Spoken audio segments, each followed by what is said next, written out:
So what are the warning signs that your church is more about production and not so much about the gospel? I think there's two warning signs, and we need to take them very seriously and be honest, be authentic with our answer. The first one is this: what is our motivation? Why do we have all this production? Why do we go to all this trouble? And if it is to look cool, or if it's to feel good about ourselves, or honestly, if it's to keep up with the church down the street because they're doing really good production, those are the wrong motivations. The only motivation for production is to connect people to Jesus.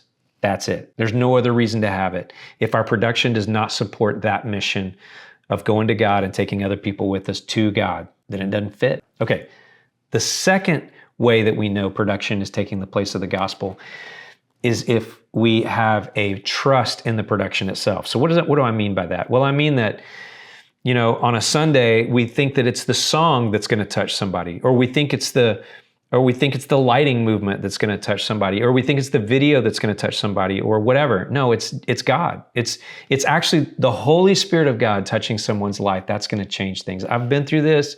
This was my background personally. My background was that I trusted all of our cool production, and I didn't trust that it was the Holy Spirit doing the work.